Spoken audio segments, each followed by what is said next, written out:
Hello friends, welcome to my channel Priya's kitchen. இன்றைக்கி நம்ம கிச்சனில் என்ன ரெசிபி பார்க்க போகிறோம்னா, சாஃப்டான பரோட்டா, அதுக்கு side dish Maharashtrian chicken gravy எப்படி செய்கிறதுன்னு பார்க்கலாம்.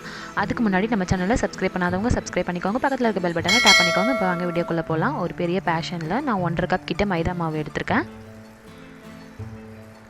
இதில் 2 டீஸ்பூன் சால்ட்டு, 3 டீஸ்பூன் சுகர்,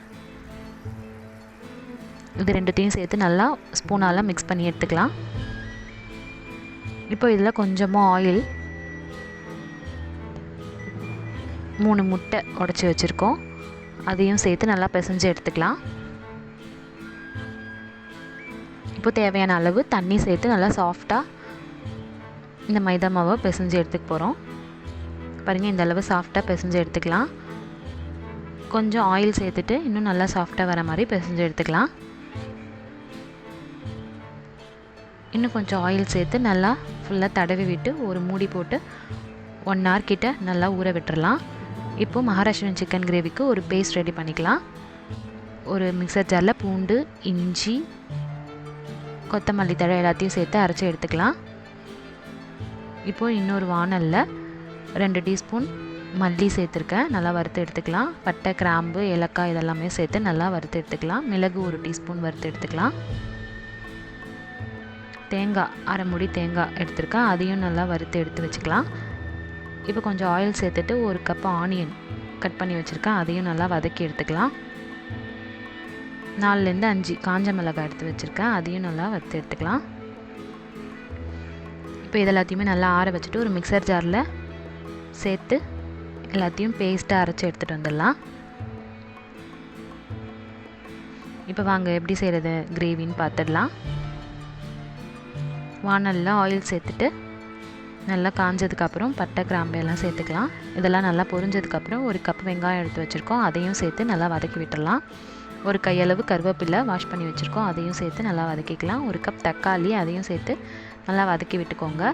தேவையான அளவு கல்லுப்பு சேர்த்துக்கலாம். இதெல்லாம் நல்லா வதங்கினதுக்கப்புறம் நம்ம அரைச்சி வச்சுருக்க க்ரீன் பேஸ்ட், இஞ்சி, பூண்டு, கொத்தமல்லி போட்டு அரைச்சி வச்சுருக்கோம் இல்லையா, அதையும் இந்த மாதிரி ஒரு 5 டேபிள் ஸ்பூன் கிட்ட சேர்த்து நல்லா வதக்கி விட்டுக்கலாம். இது எல்லாமே நல்லா வதங்கி பச்சை வாசனை போனதுக்கப்புறம் நம்ம வாஷ் பண்ணி வச்சுருக்க சிக்கன் 1 கிலோ எடுத்துருக்கோம், அந்த சிக்கனை நல்லா வதக்கிக்கலாம். பாருங்கள், நல்லா வதங்கிடுச்சு. இப்போது இதில் நம்ம அரைச்சி வச்சுருக்க மசாலா பேஸ்ட்டையும் சேர்த்துக்கலாம். நம்ம காரத்துக்கு ஏற்ற மாதிரி நம்ம சேர்த்துக்கலாம். நல்லா எல்லா இடத்துலையும் கோட் ஆகிற மாதிரி வதக்கி விட்டுக்கலாம். இப்போது தேவையான அளவு தண்ணி சேர்த்துக்கலாம். தண்ணி சேர்த்து நல்லா மூடி போட்டு கொதிக்க விட்டு இறக்கிடலாம். அவ்வளோதான். பாருங்கள், சூப்பராக வெந்து வந்திருக்கு. இதில் கொஞ்சம் கொத்தமல்லி தழை தூவிக்கலாம். அவ்வளோதான், சூப்பரான கிரேவி ரெடி ஆகிடுச்சு. இப்போ மாவு நல்லா ஊறி வந்திருக்கு. இதை நல்லா பிசைஞ்சு எடுத்துகிட்டு நம்ம பால் மாதிரி உருட்டி எடுத்து வச்சுக்கலாம். எல்லாத்தையும் பாருங்கள், இந்த மாதிரி நல்லா உருட்டி எடுத்துக்கலாம். எல்லா மாவையும் அந்த மாதிரி உருட்டி எடுத்துகிட்டு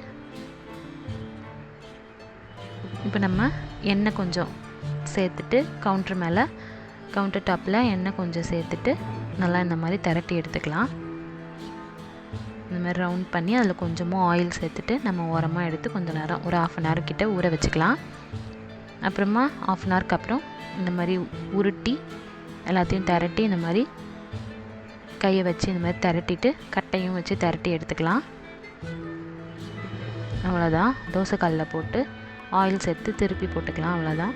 பாருங்கள், சூப்பரான பரோட்டாவும் மகாராஷ்டிரியன் சிக்கன் கிரேவி ஸ்பைசியாகவும் ரெடி ஆகிடுச்சு. நீங்களும் உங்கள் வீட்டில் செஞ்சு பாருங்கள், ரொம்ப டேஸ்டியாக இருந்துச்சு. செஞ்சு பார்த்துட்டு எனக்கு எப்படி இருக்குன்னு கமெண்ட்ஸில் ஃபீட்பேக் சொல்லுங்கள்.